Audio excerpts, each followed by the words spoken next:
Masechet Beisah, Daf 24. We begin the third Perek, which begins talking about trapping an animal. Basically, trapping an animal or fish or birds is all prohibited on Yom Tov. Even so, the first thing you can do is slaughter it, but it has to be caught already from beforehand. Why? Why can't you go ahead and also catch an animal on Yom Tov? Well, because you could have done it beforehand. It doesn't taste any better if you catch something. If you catch an animal, a deer, whatever it is, on Yom Tov. So therefore, anything that you could have done before Yom Tov, you should have done before. An analogy would be like to grain and fruit. You cannot reap grain or pluck fruit off of a tree on Yom Tov either, because those are also things that you could have done before Yom Tov. All these things require a lot of work, and they don't help in the taste. So therefore, these are all things you should have done before. When it comes to birds and fish and animals, we're going to have to define precisely what does it mean to catch it, because at some point, right, it's in your pen or whatever it is, you have to grab hold of it so that you can go ahead and do shechita. So like how many steps away is it considered trapped or not? So that's what the Mishnah begins with. Matnitin en sadin dagim min habebarim biyom tov, ben notnin lifnehen mezonot. When it comes to fish, that's the most problematic, because they're, even if they're in a pond, they're kind of slippery. You're still going to have to go get a net to catch them. So even if they're in an enclosure called bebarin, you're not allowed to catch them further. And you also cannot feed them. Feeding them, well, that's part of the process of, baiting them to come. But also because fish rely on their own. They eat little fish, they eat algae. They're not dependent on humans. They're not domesticated in that sense that they're dependent on people. By the way, if you do own fish in a small tank, then they are dependent on you. That's a different story.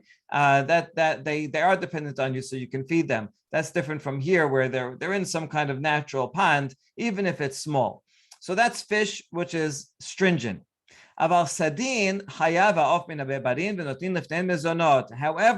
animals and birds, one can trap them if they're already inside an enclosure. The word bebarin means an enclosure, if it would be a pond for fish, and some kind of physical enclosure for birds and animals. For birds, well, we'll see, it has to have some kind of top so they don't fly away. And you can also feed them, because they're household animals, and their food they're dependent on you for food. So you can do that. So there you go. So we're going to discuss these two cases and other opinions. Now, Rabban Shimon ben Gamliel Omer, lo kol habebarin shavin, says when you say an enclosure, you can't just make one enclosure fits all. Each one is different. Depends how big it is. Zeh kelal. If something still requires further trapping, in other words, if the enclosure is so big, and maybe it's all my property, I have a big farm, but now I want to go get that deer, and I have to go set up another trap, use some kind of trap to go and get it, even within my enclosure, then it's not really trapped.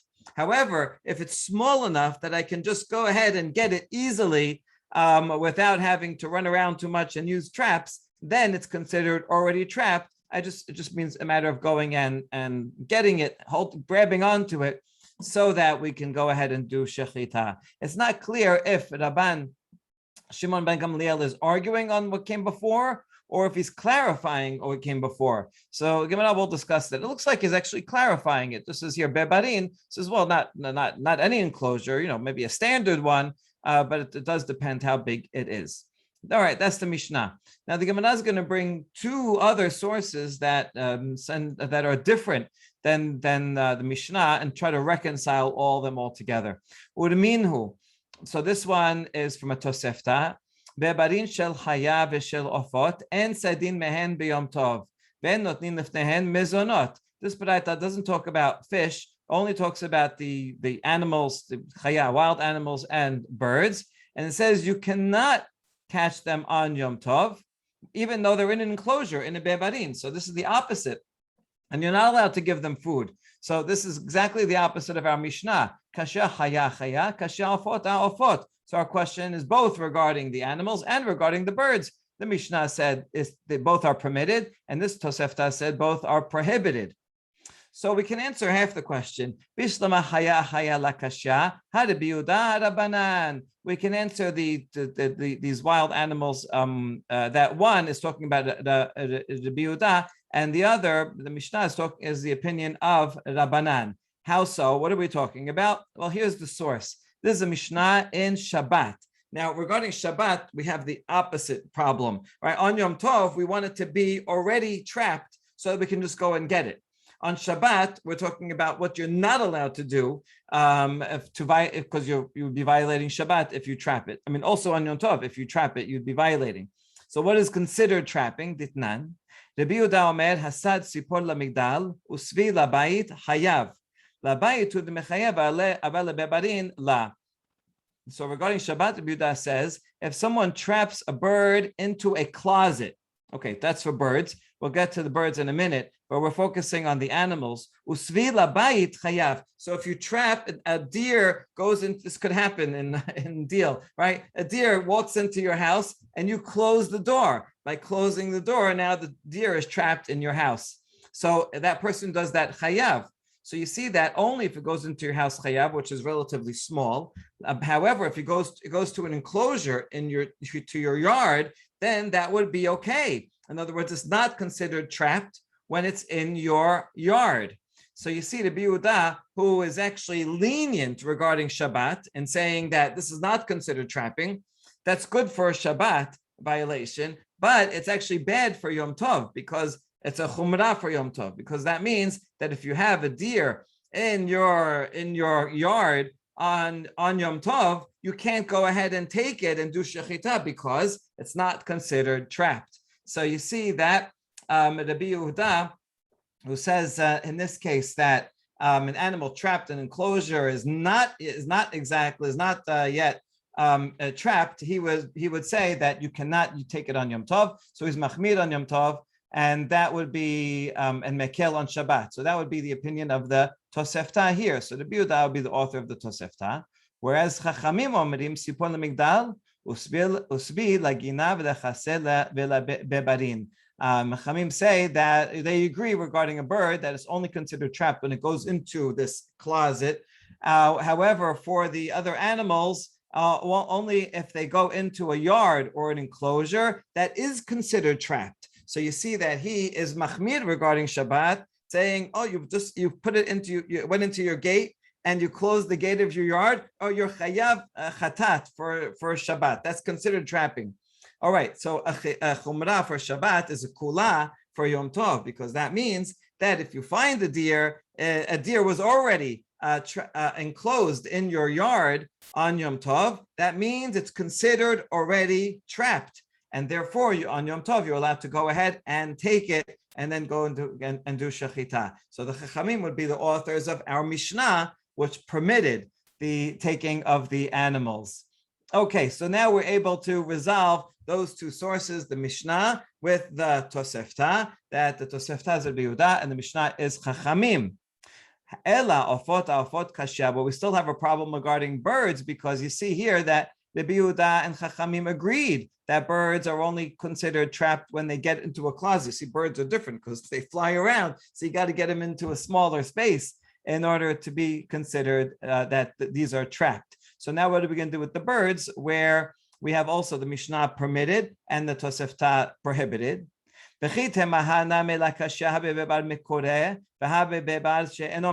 maybe you'll give an answer and you'll say that one's talking about what an enclosure that has a roof on it, and that would be, yes, considered captured. Then that way you can take it on Yom Tov. That would be the Mishnah.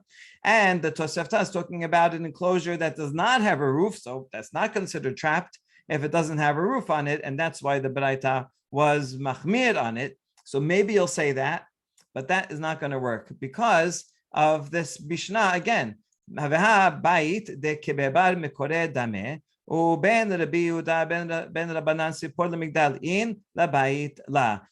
going to just make a comparison between a roofed enclosure, and which is like a house. And now Rabbi and Rabbanan in the Mishnah of Shabbat they say that it's only considered trapping if it goes into a closet. But if it goes into a house, right? See, the house is considered trapping for an animal, but not for a bird. So therefore, you cannot give this answer here that we just suggested because both Rabbi Yehuda and Rabbanan, and these seem to be all the opinions we have, they both agree that it's only trapping when it goes into a closet. But if it went into a house or roofed enclosure, then that would be considered not trapped. So we need another answer.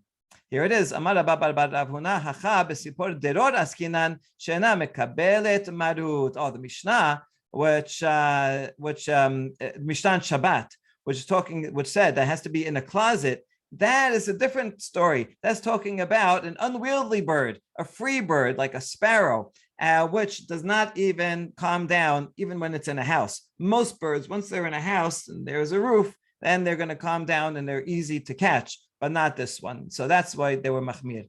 That's why that Mishnah is machmir. The Tanat de Rabbi Ishmael, lama nikra shema hasipor deror shedara bebayit kebasadeh. Why is it called sipor deror? Deror also means free, right? Like when the Jubilee year, ukratem deror. But here they're saying deror like dar. It lives in a house as it does in a field. This kind of bird, it doesn't care if it's in your house. It flies around and feels as free as if it were in a field. So therefore, that kind of bird has to be caught in a closet. But regular kinds of birds can be in some kind of opening. Okay, so now that's okay.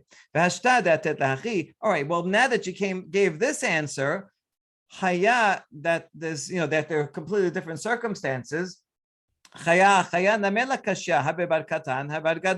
since we just reconciled the Mishnah with the Baraita, saying that the Mishnah is talking about where it has a roof, and so it's considered trap, so you can take it. And the Baraita has no roof, so then you could say the same thing that regarding Chaya, one's talking about a small enclosure and where that's considered already trapped. That's the Mishnah, and Tosefta is talking about where it's a large enclosure and it's not. So therefore, you have to do more trapping, and so that would solve the problem. And we don't have to use the answer that we had before. Hechidami, right? So okay, good. So we can do that. Hechidami bebar katan, hechidam bar gadol. And so, what does it mean to be in a small or big enclosure? Amar Bashe kol echad dereheta batzra matela bechad shichya bebar katan veidach bebar gadol. So good. So we're going to use this answer that we can just say the Mishnah is talking about the small one and the other one's talking about the big one. But how do you define big and small? So Rav Asher says anytime you can run after the animal and reach it with one leap, right? You just kind of sneak up behind it, and then one leap you can get it, and small enough that it can't go anywhere, then that's considered small. Any bigger than that is considered big. Or if it has a lot of different corners, enclosures, a lot of places where the animals can run, that's difficult to get, that's considered big. But if not, it's considered small. Or a third definition,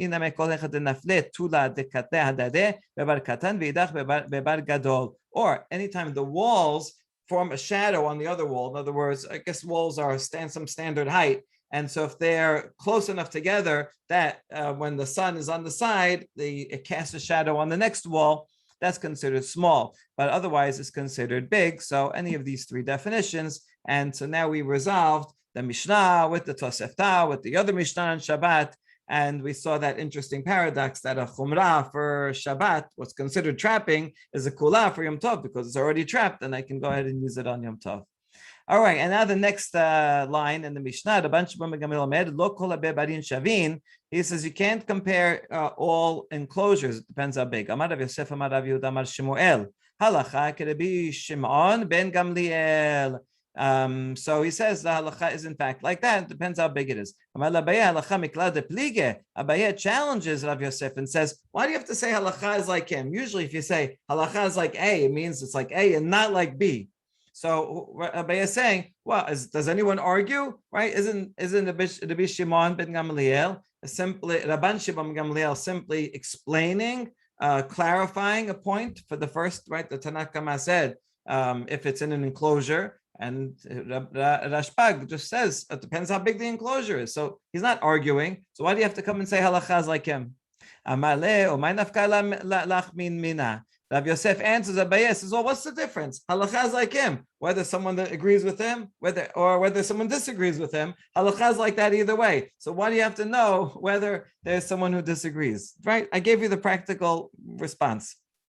The bottom line. Amale, look at this, listen to this line. Amale gemara gemor zemortatehe. So Abaye responded and said, is the lesson that you're teaching just a song? Like a song, you sing the lyrics, you don't know what they say, you're just singing without even thinking about the words often. So should our learning be the same way, where you just say halacha is like this, and you don't look into the meaning of what's behind it, of what the other opinions are, right? You're just so practical minded, you just want to know the bottom line. So he really gives him a zinger there. So you can't just say words that are nonsense, that you don't need, because you don't need to say halacha is like him if there's no one that disagrees. Okay, excellent. Now, so the rule is, how do you know if something is trapped or not? If it's big enough, it's considered big or not. If it requires another step, that you have to still go ahead and do something to trap it. So what does it mean that it still requires trapping? Anytime someone says, go bring that trap, we have to catch it. So even though it's in some kind of enclosure, you still need to say, bring the trap. That means it's not trapped yet.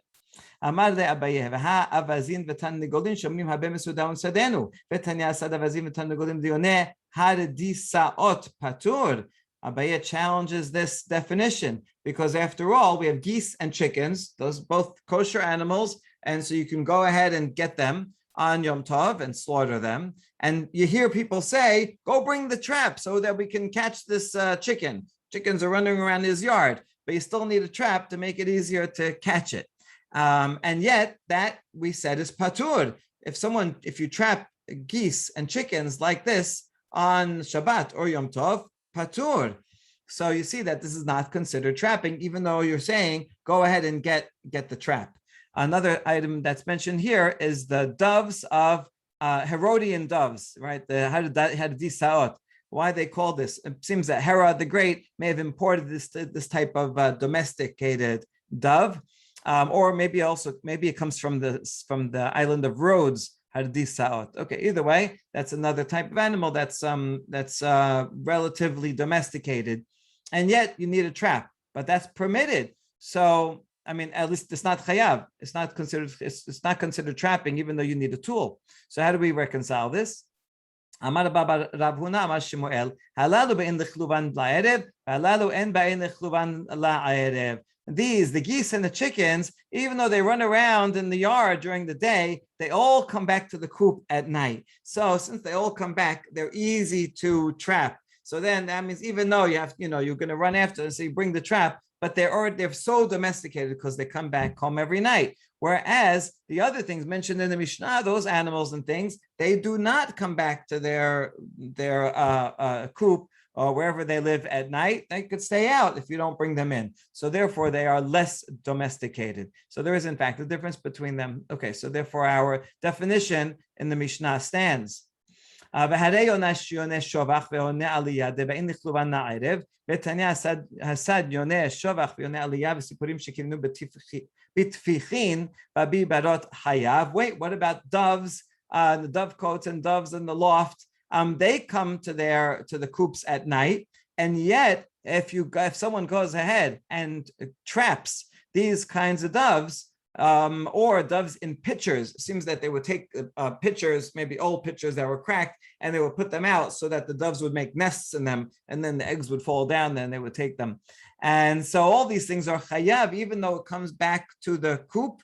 Nevertheless, you're not allowed to do an act to trap them. So this is a challenge on the response we just said. Regarding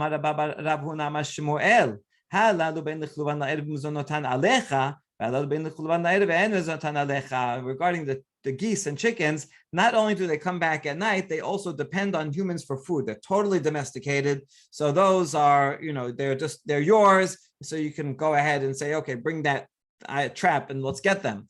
Whereas the doves in the dovecote, they do come back to their coop at night, but they get their own, they forage for their own food. So they're less domesticated, less dependent on human beings. And therefore, those you cannot go ahead and trap. And so that would explain that distinction. And last opinion, Rab Mari Amar, Hane avidi lirbuye, v'hane la avidi lirbuye. There's another distinction between them, which is the doves. If you try to go near them, they flee. So that's why they require trapping. So you're not allowed to trap them on Shabbat and Yom Tov. While the geese and chickens, they do not flee. You walk up to them and they stay there. Now, is that true? You ever walk up to geese or chickens? They do run away, but it's still different. Yeah, they flee to their coop, right? They all flee to their coop, but then the chickens, they'll just stay there. And so they're still easy to get. Whereas the doves, they go to their coop, and then they still think that you're running after them. They will flee the coop also and totally run away. So there's different levels of domestication, and each level would, if it's very domesticated, then it's considered already trapped. If it's not so domesticated, then you have to do more work to trap them. So then that would be not allowed on the holiday. Okay, question? No, I'm wondering about the fish though. Like if it's a small enough pond where you do have to feed them, I guess then it would be different. Right. The fish didn't come up in the discussion. It seems everyone agrees that the fish is a problem to catch.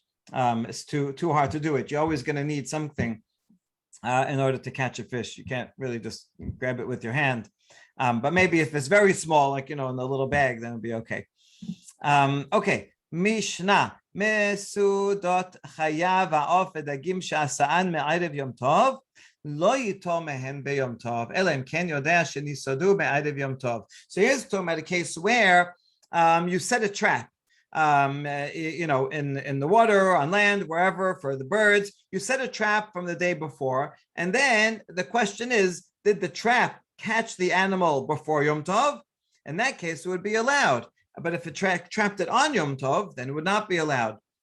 So if you made the trap from before Yom Tov, you cannot take from it on Yom Tov unless you know for sure that it was in fact trapped beforehand, right? So a lot of times people will set a trap the day before, but then they'll come back later to come back the next day to see if it was actually trapped. So what you have to do is you have to set a trap, go and check before Yom Tov starts and say, oh, look, yeah, my trap worked, right? It caught something. And then you can leave it in the trap and then come back the next day and take it out. In that case, yes, you can slaughter it and eat it. Now we have a story. One time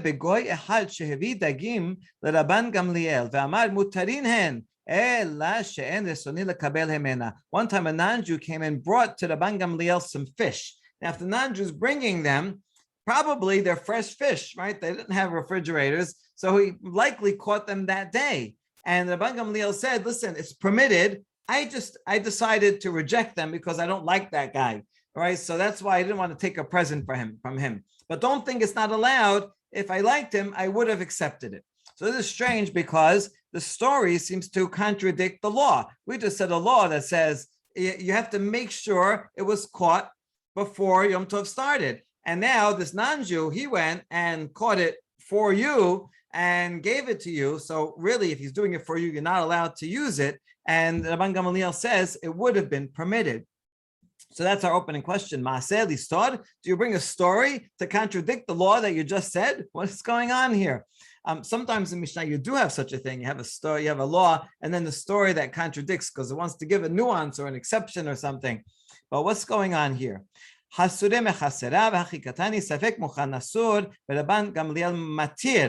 you're missing words in the Mishnah. You have to interpret it as if it says as following.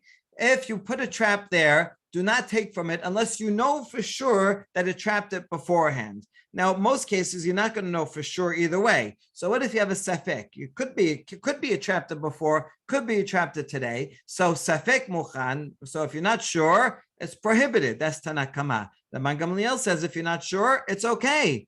And then it brings the story.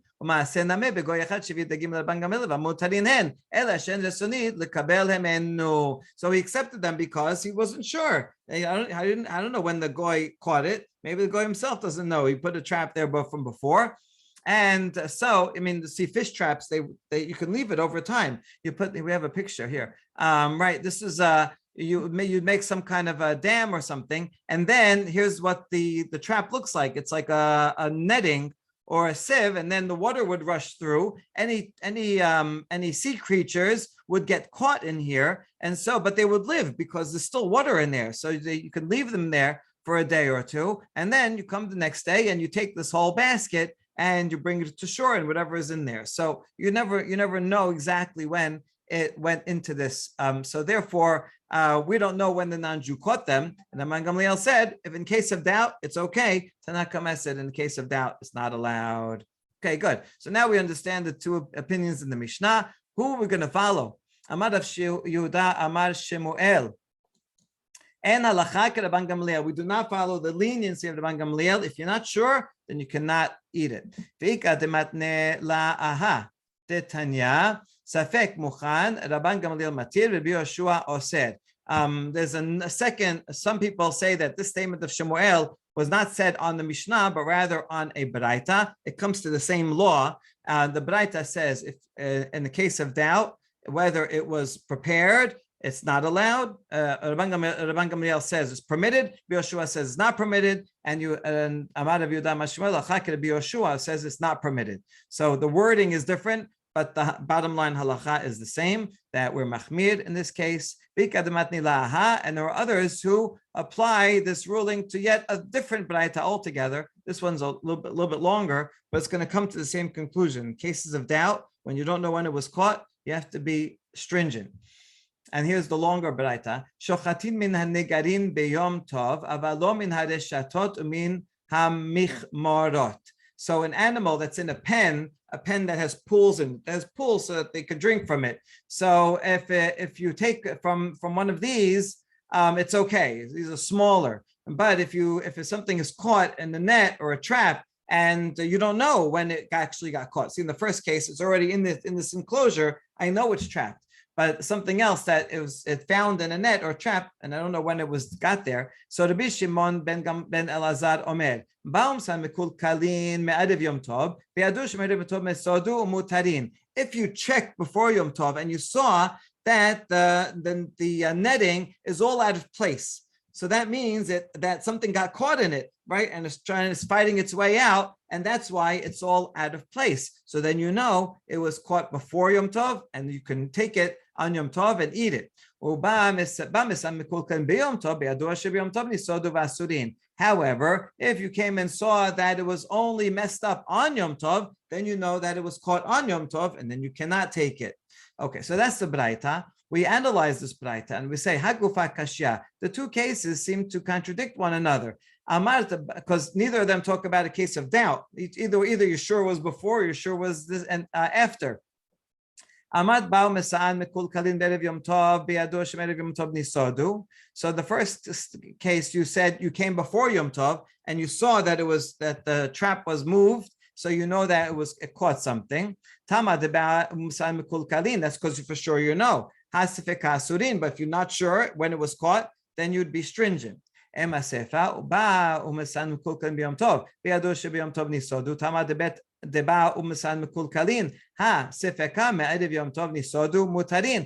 look at the Sefer. The Sefer says if you came on Yom Tov and you see that's messed up on Yom Tov, then you know for sure it's no good because it was caught on Yom Tov. Therefore, if you're not sure, that would suggest that it's permitted. So, well, which one is it? What do we do with the case of doubt? So here's what the Braita really meant to say. So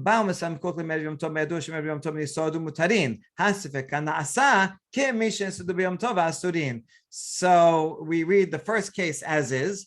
If you came before Yom Tov and saw it messed up, you know that it was caught before Yom Tov. Therefore, any case of doubt will be as if you saw it only on Yom Tov, and you have to be stringent. So we take the case of doubt and push it to the Sefer. And so therefore we see that this is this Baraita, which is said by Rabbi Shimon ben Elazar, is stringent. And here's the statement of Shemuel. Amar Rav Yehuda Shemuel, halacha k'Rabbi Shimon ben Elazar. Yes, halacha is like the spraita, and so therefore you have to be stringent. Okay, so Rav Yehuda Shemuel, we don't know what exact words he said, but for sure he said to be stringent. And the question is, what did he say it? What source did he say it on? But all three cases agree. All three statements would agree. Okay, here's another picture of a sea turtle stuck in a fish net. You see how enmeshed it gets in there, right? Its head is stuck in there, and its flippers, whatever these are called, are really stuck in there. So you see, even though it's a net only on one side, it can never escape. It can never get back out the other way. All right, poor sea turtle. Okay, next. Amar mutarin hen. So in the case of Rabban Gamliel, the non-Jew came and he said, it's permitted. I don't like this guy, so I'm not going to accept them. But from a halachic point of view, I would be permitted to take the fish from this non-Jew. Now, it says mutarin lemai. What do you mean mutarin? Permitted for what? Rav Amar mutarin lekabel. Levi Amar mutarin b'achila. So Rav says you're permitted to take them, meaning they're not mukseh. All right, you might say they're newly created. You didn't have them in mind. They weren't trapped before, so therefore the mukseh, maybe you can't even touch them. You can't even move them, or you can't even take it. So Rav says you're allowed to take it. You just can't eat it, but you still can't eat it. Levi says you're allowed to eat it. So for sure it's not mukseh. You're not allowed to take it. All right, so that's the machlok between them. Now we're going to they're going to argue which one is right. Amar Rav is going to have a very sharp statement against Levi. Says le'olam al yimna adam asmo bet midrash afilu shachat. The person should not prevent himself from attending the bet midrash even for an hour, not even for a minute, because you never know what you're going to miss. Te'ana ve'levi havenan kamed Rabbi ki amara lehashma'ata. Both Rav and me and Levi, we were both in attendance when Rabbi taught this very law. So we were there together. We were sitting in the same classroom, and they came out with different conclusions. How come? Because be'urta amar mutarin b'achila. At night, when he taught this, he said, "Oh, you know what this means? You can eat them. If the non-Jew gave it to you, so you're not sure which one it is. If he caught it the day before or today, you can take it and you can eat it." That's what he said at night.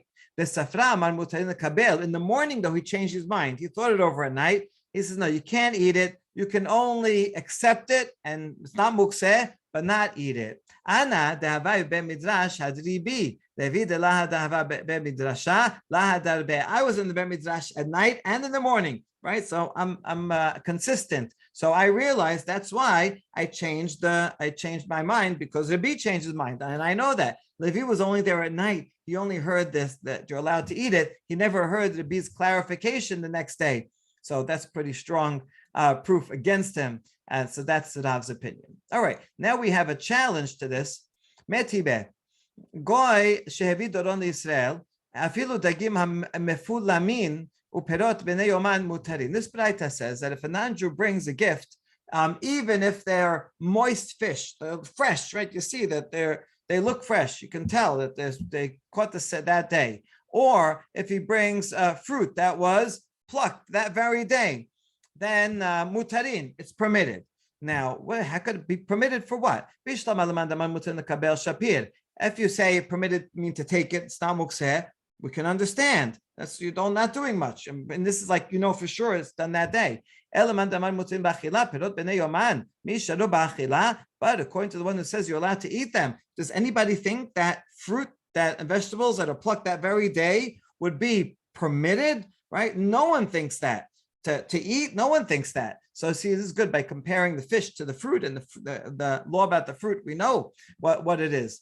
So nobody would think that. Happens to be just yesterday, I invited my neighbor to my sukkah, and she came and she has a vegetable garden. She says, "Oh, I have fresh peppers. I was thinking to pluck one and bring it, but then I thought maybe it's not allowed on the holiday. Is that right?" I said, "Yes, that's correct. You're not allowed to pluck it on the holiday, right? I'd be happy to try out the peppers tomorrow." So therefore, it doesn't make sense to say that they're permitted to be eaten. So this is another question on Levi, who says that you can even eat them. How could you eat them if it's plucked that day? So question on that Okay, but then you have a problem with Rav also, because fruit that's plucked that day is also mukseh, right? You didn't have it in mind. You can't use it for anything. So it'd also be mukseh. So why would it be permitted for anything? Rather, it must be talking about a case not where the fish was actually caught that day and fruit that was plucked that day, but rather it just looks like it. The fish, the gills are still red. Maybe they're just naturally red. So that's why it looks like that. Or you have fruit that's preserved in greens. And so it looks nice and fresh. They're only called plucked that day because they're so fresh. It was like they were caught and plucked on that very day, but really they weren't. And that would answer the questions both on Rav and the original question on Levi.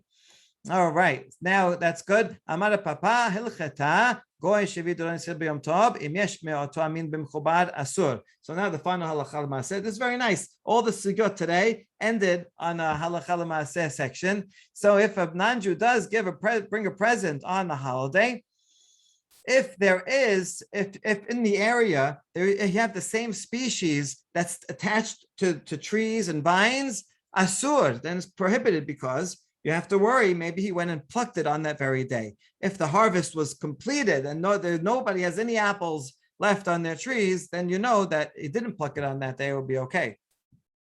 And let's say you want to have it Motza'ei Yom Tov, you can have it, only you have to wait the amount of time it would take to pluck it or to catch that, because you're not allowed to benefit from an activity that someone did for you, even after Shabbat or after Yom Tov. Immediately you have to wait the time it would take that he could then go and do it afterwards. And if there is nothing else, there's nothing in the field that is still attached, so then you know for sure it's not attached. You still have another worry. Maybe the non-Jew brought it from another city and violated Techum Shabbat. I mean, obviously the non-Jew can violate for himself, but he can't do it for you. So therefore, Tocha Techum Mutar. If you know he brought it from within the city limits, then it's permitted. Chutzla Techum Asur, outside the city limits, then it's prohibited. Nevertheless, here is a leniency. If he brought it for one Jew, so that Jew cannot partake from it because he did it for him. But his friend can partake from it even on Yom Tov, because the non-Jew didn't do that work for that Jew. He did it for another one. So that he can still give it to a friend, give it to someone else who can benefit from the fact that it was brought in from outside the city limits. And so now we appreciate all these halachot of the preparations on Yom Tov, specifically regarding trapping and also plucking fruit and acquiring food in a way that you could have acquired it before, and especially when you're not sure if it was done on Yom Tov or before Yom Tov. Baruch Adonai L'olam, Amen v'Amen.